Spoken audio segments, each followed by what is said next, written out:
So guys, there is a new study, and that is especially interesting because we had that long earthquake swarm at Santorini and we just had another 4.6. So I think that's not over yet. We don't have, of course, that many earthquakes per hour anymore. The seismic swarm produced basically whole February, like several earthquakes every minute. It was a continuous rumbling. But, the question arises, and that's what the study has looked at, and they're warning of a tsunami risk between Santorini and Amorgos. And that's where this earthquake swarm was happening. That is believed to have been triggered by a magma intrusion coming from the magma chamber underneath Santorini, flowing towards Amorgos, one or even more magma intrusions. So the research team that has looked into this, the risk of a tsunami is not solely linked to recent seismic activity. Of course, people were worried that this earthquake swarm could produce a larger earthquake in the 7+ range, like it has done before. And that could trigger, of course, a tsunami. But what this study says, it's not solely linked to this earthquake swarm. The risk is always there. There's an ongoing hazard for this area. So this new study comes from the National and Kapodistrian University of Athens. The shortcut is NKUA. And they have highlighted the real possibility of a tsunami occurring in the region between Santorini and Amorgos. And the study is really warning, using the word warning, that while this seismic activity is a known trigger, like it did when the last 7.7 magnitude happened there, but also landslides, both on land and underwater. At Kolumbo underwater volcano, for example, that's only like 4 miles off the coast of Santorini, between Amorgos and Santorini. These landslides could also generate destructive waves. And that's why they say there's a big need for preparedness and public awareness. Many voices have been raised that say we should have sirens and signs on the coast of Santorini, because especially Santorini, when you're down the cliff and you're down in the old port, you need to get up with a cable car. And if there's an earthquake and that damages the cable car, like this earthquake swarm has, how do you get back up there? And sometimes there's so many people down there, it takes a while. So this study outlines for us a persistent threat that goes beyond the seismic activity.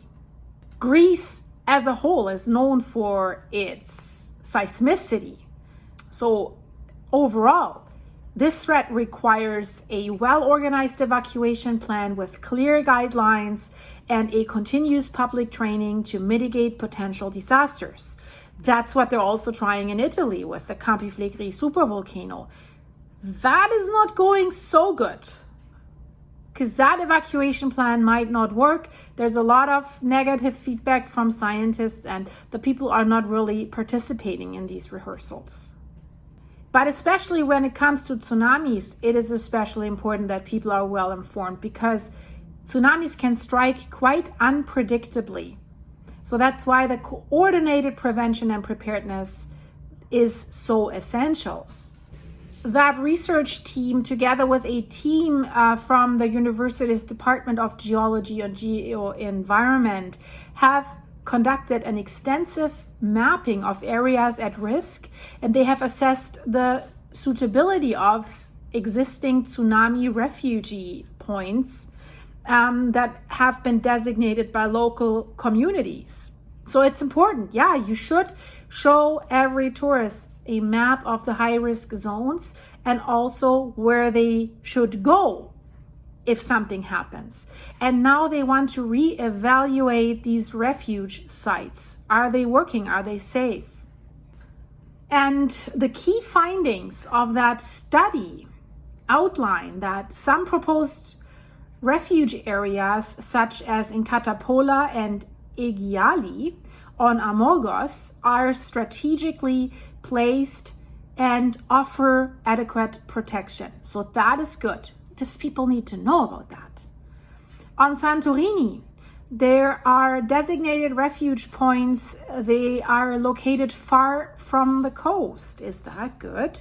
For example, over 3 kilometers from the Perivolos village and over 3 kilometers from the Perissa village.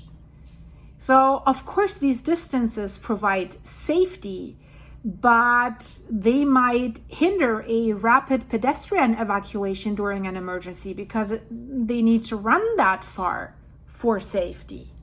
They might not make it in time. What if there's elderly, young children, disabled, whatever? Then what is it on EOS? The only designated assembly point is near the port. Its name is Cruzi Acti. And that is not so good because that should not work in the worst case scenario. It falls within a zone that is per se vulnerable to flooding, even under a mild tsunami scenario, like from 0 to 3 meters, like maximum 10 feet run up. So it's unsuitable. I'm glad they have discovered this. What about Naxos? Many designated refuge areas fall within high-risk zones. So imagine there's a tsunami warning and you run to that designated zone, but it's not safe. Naxos' Kora has a very dense urban layout. So what the study says is that authorities are urged to revise evacuation sites and improve accessibility to safe zones. Like on the West Coast, here in North America, tsunami evacuation route, it says you're entering a tsunami evacuation area, you're leaving the tsunami evacuation area. So this study highlights that they should follow international best practices for tsunami evacuations, that this is crucial for Greece. They need additional preparedness measures. And we just heard the government say, and the mayor of Santorini saying all is safe. I already questioned that, right? So they need to update and revise designated refuge areas as needed. They need to establish clear evacuation zones and escape routes that are easy to understand, that when people are in panic, they follow the signs. Marking and mapping evacuation routes for public guidance. Everywhere on the Oregon coast, for example, where I recently was, there's these maps where to go. Where is your evacuation route? And overall, they need to increase public awareness because many tourists just don't know. Greece, earthquakes, volcanoes, tsunamis. I bet you many do not know. So public awareness and education efforts for both residents and tourists. Then it is recommended that they will conduct preparedness drills involving citizens, local authorities, and emergency services, that they need to know what to do. And they need to improve and enhance their scientific monitoring of seismic and geodynamic activity, also strengthening the early warning system for tsunamis. That lacks. I know they're bringing more equipment to Santorini, which is great, but also on the other surrounding islands, they need to do that.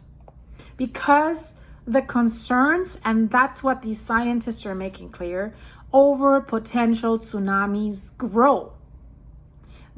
They're clearly saying and stating that the authorities and the communities in the Cyclades must prioritize preparedness to minimize the risks. Minimize. You can't erase the risk. So what they mean is take proactive measures in safeguarding lives and infrastructure in one of Greece's most seismically active regions. So guys, I hope you found that interesting. If you did, please leave this video a like. If you're new here, subscribe. If you want to support the channel with a monthly membership, click the join button or check the link in the description. You get some behind the scenes videos from me for that support, or go to my buy me a coffee/silky site and buy me a coffee or two. Everything goes towards my sick dog right now. Thank you so much for caring about him, for all your nice messages and prayers. And guys, everything, the links are in the description of this video, and I hope you're all doing good. Weird storms in North America going on, I can tell you that. The picture that you see behind me, I took this yesterday. There was not too much storm where I was, but I saw that in the Seattle, Tacoma area and stuff. Interesting weather. So stay safe, be prepared, and I hope to see you soon, guys. Bye-bye.